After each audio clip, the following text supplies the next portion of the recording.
I was sent to explore a dead planet, but she was waiting for me there. Embers in the void. Commander Rhea Donovan gripped the manual controls of her scout vessel, the Hermes, as it spiraled through the dusty atmosphere of Orpheus 9. Warning lights bathed the cockpit in crimson as the ship's AI announced with infuriating calm, "Catastrophic system failure. Impact imminent in 47 seconds." "Not how I planned to start my survey," Rhea muttered, fighting the controls.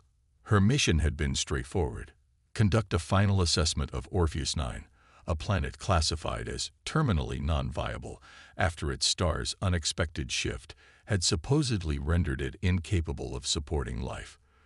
The Stellar Cartography Division needed confirmation before officially removing it from colonization databases. The Hermes skidded across the surface of what should have been a dead world, throwing Rhea against her restraints before coming to rest against a towering structure of what appeared to be luminescent crystal. As the dust settled, Rhea assessed her situation through years of training. The ship's quantum drive was beyond repair, but the emergency beacon was functional. Help would come, eventually. Rhea secured her environmental suit and stepped through the airlock onto the planet's surface. The landscape that greeted her defied all preliminary reports. The sky glowed with a perpetual twilight of deep violet, illuminating vast stretches of crystalline formations that hummed with internal light. The air, though thin, registered as breathable on her suit's sensors. "This is impossible," she whispered, recording her observations. "Orpheus 9 was declared dead 3 decades ago." As Rhea established her survival perimeter, she became aware of a subtle vibration beneath her feet, almost like a heartbeat. Her scientific curiosity overcame caution as she followed the pulsing resonance toward a massive crystalline formation that towered above the landscape. "I wouldn't go further," came a voice from behind her, melodic yet undeniably firm. Rhea spun around, hand instinctively reaching for her pulse pistol. Standing before her was a tall, humanoid figure with skin that seemed to shimmer with the same iridescent quality as the crystals surrounding them. His features were sharp but harmonious, with eyes that shifted between violet and silver. "Who are you?" Rhea demanded, not lowering her weapon. This planet was reported uninhabited. "My name is Caden," he replied, his head tilting slightly as he studied her. "And your reports were incorrect. Orpheus 9, we call it Lumina, has always been alive. It merely changed." "You're human?" Rhea asked, noting his familiar yet altered appearance.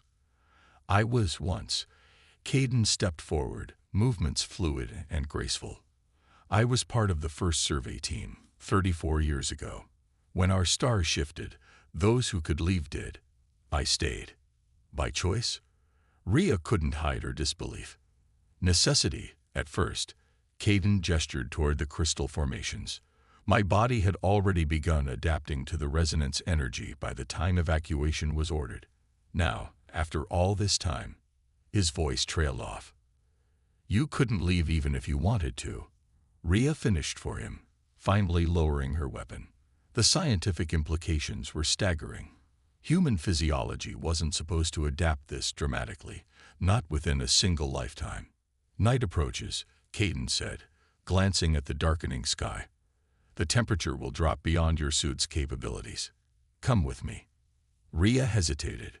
Protocol dictated she remain with her vessel, but scientific curiosity and basic survival instinct won out.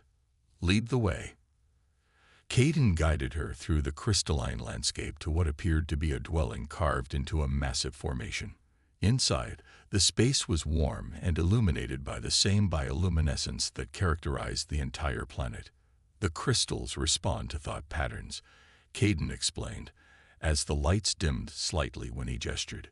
"They're semi-sentient, a symbiotic network that spans the entire planet." "That's not possible," Rhea said automatically, even as she witnessed it happening. "Many things were thought impossible before Lumina changed," Caden replied. "Your vessel. The damage is extensive." "The quantum drive is beyond repair," Rhea confirmed. "But my emergency beacon is active. Rescue will come, though it might take weeks in this sector." Something flickered across Caden's face. Was it disappointment? Then you'll be leaving. Of course, Rhea said, though she found herself strangely reluctant to think about departure. I have responsibilities, a life to return to. As did I, once, Caden said softly. You should rest. We can discuss more tomorrow. Over the following days, Rhea established a routine.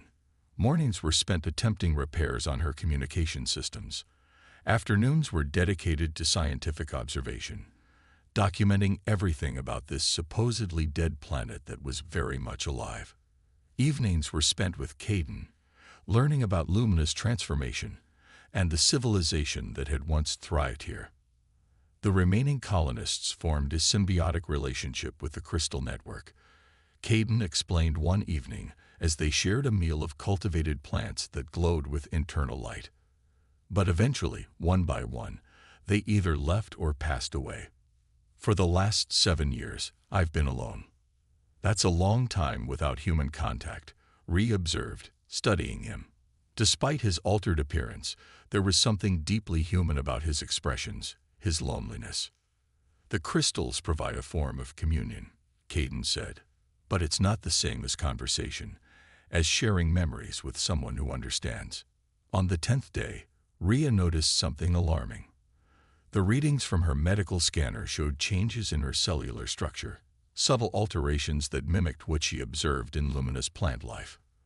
It's happening to you too, Caden said when she showed him the data. The resonance energy of Lumina. It's changing you, just as it changed me. Is it dangerous? Rhea asked, trying to maintain scientific detachment despite her rising concern. Not dangerous, no, but irreversible past a certain point. Caden's eyes shifted to deep violet. Soon, you might face the same choice I did. That night, Rhea lay awake, listening to the humming of the crystals around her. She could feel them now, a gentle vibration that seemed to sync with her heartbeat.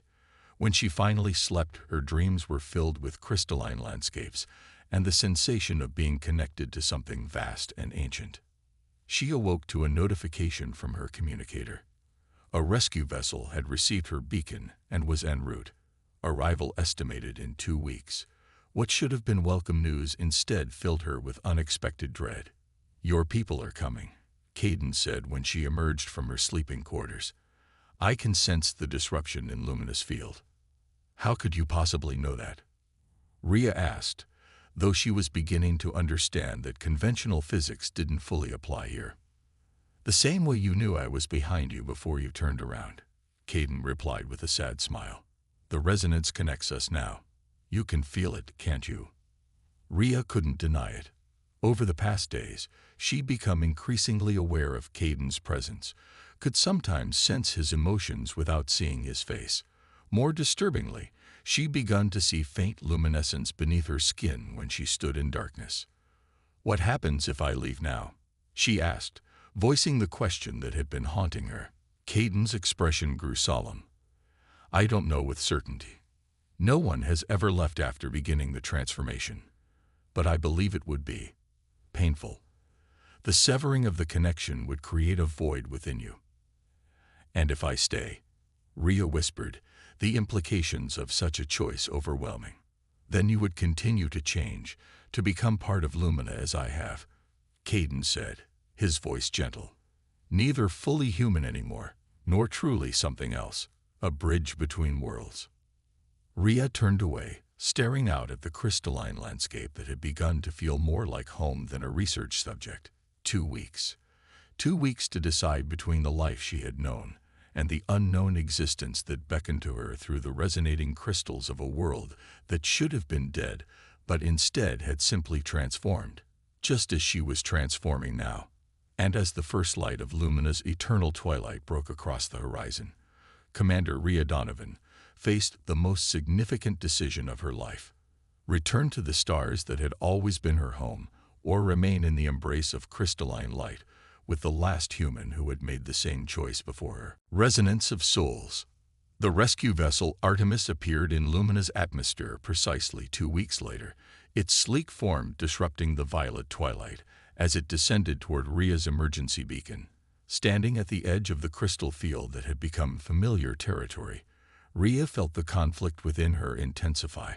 Her hand moved unconsciously to the communicator at her wrist, now modified to monitor the subtle changes in her physiology. "You've made your decision," Caden said, not a question but an observation. After weeks in each other's presence, connected by Lumina's resonance, he could sense her emotional state as clearly as she could sense his. "I need to show them," Rhea replied, watching the Artemis land near her damaged scout ship. "They need to understand what's happening here. This isn't a dead world. It's evolving, and so am I." The transformation had accelerated in the past week. The luminescence beneath her skin was now visible even in daylight, subtle patterns that resembled the crystalline structures surrounding them. Her perception had expanded beyond normal human senses. She could feel the energy fields of Lumina pulsing through every living thing. Captain Julian Ward of the Artemis approached cautiously, flanked by 2 security officers whose hands hovered near their weapons.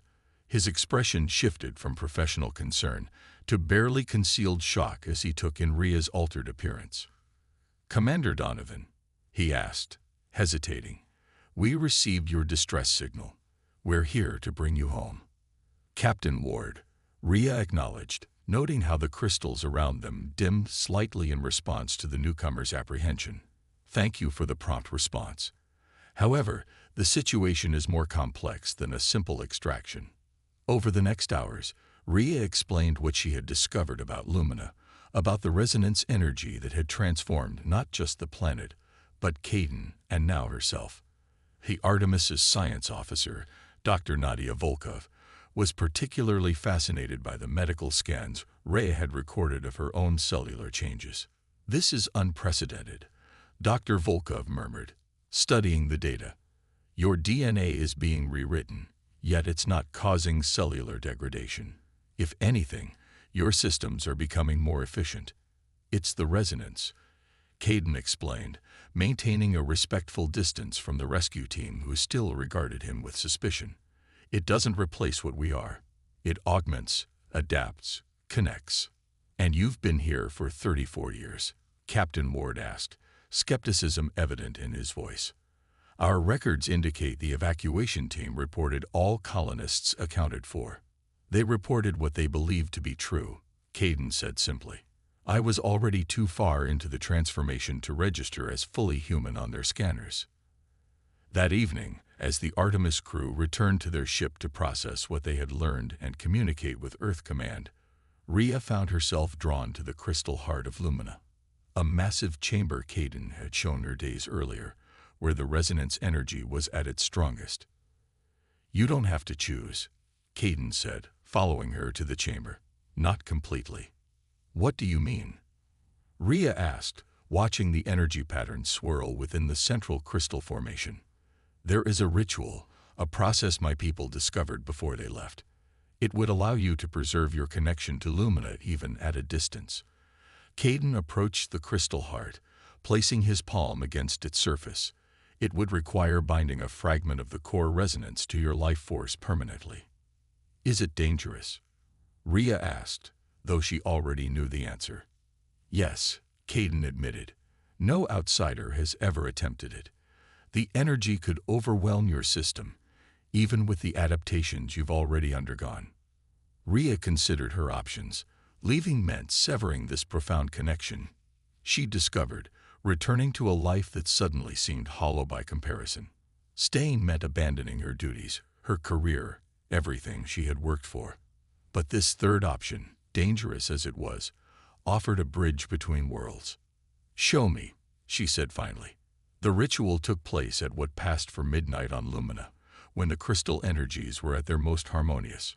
Captain Ward had been informed that Rhea would return in the morning with her decision about departure. Caden guided her to stand before the crystal heart, its pulsating light casting their shadows in multiple directions simultaneously. "Open yourself to the resonance," he instructed, his voice taking on a cadence she hadn't heard before. "Don't resist what comes." Rhea closed her eyes, focusing on the energy that had become a constant presence within her. She felt Caden's hands clasp hers, forming a circuit between them and a crystal heart. The surge of energy was immediate and overwhelming. Rhea gasped as resonance flooded her consciousness, not just with power, but with memories. Caden's memories of luminous transformation, of years of solitude, of the moment her ship had crashed into his world. Simultaneously, she felt her own memories flowing into him. Her childhood among the stars, her training, her aspirations. Pain lanced through her chest as something crystallized within her, a physical manifestation of luminous resonance anchoring itself to her life force. Through the agony, she felt Caden's presence strengthen, becoming a permanent counterpoint to her own consciousness, not invasive but complementary, two melodies forming a single harmony.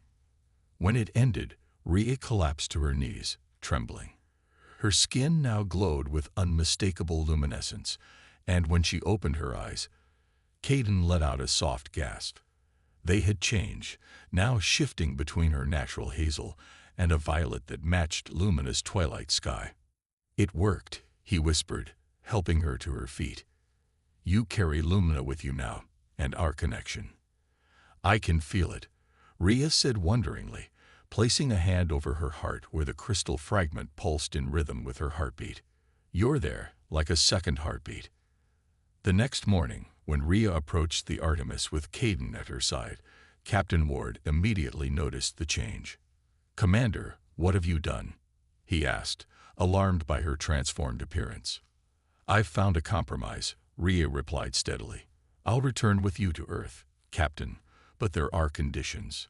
The negotiations were complex. Earth Command was simultaneously alarmed by Rhea's transformation and excited by the scientific possibilities Lumina presented. Eventually, an agreement was reached. Rhea would return to Earth as Lumina's first ambassador, with regular scheduled returns to maintain her connection to the planet. Caden would remain, continuing his role as guardian of the Crystal Heart, connected to Rhea across the void of space through their shared resonance. As the Artemis prepared for departure, Rhea stood with Caden at the edge of the crystal field one last time. "Will it hold?" she asked, not needing to specify what it was, the bond between them, forged through luminous resonance and their shared humanity. "Distance is just space," Caden replied, taking her hand and feeling the energy pulse between them. "What we share exists beyond it. When you look at the stars, I'll be there in your heart, just as you'll be in mine. And one day, I'll return permanently," Rhea promised. "When my work is done, when Earth understands what Lumina offers." "I've waited 34 years already," Caden said with a smile. "A few more won't matter." As the Artemis lifted off from Lumina's surface, Rhea felt no severing of her connection to the planet or to Caden. Instead, it stretched like a thread of crystal light, connecting her across increasing distance. She would return to Earth change, a bridge between humanity and the resonance of a world they had mistakenly declared dead. And somewhere in the vast machinery of the universe, in the silent spaces between stars, perhaps there was something like amusement at how a routine survey mission had transformed into the most profound discovery of Rhea's life. That connection transcends physical space, that transformation isn't death but evolution, and that even on a supposedly dead planet, new forms of life and love can emerge from the ashes of the old.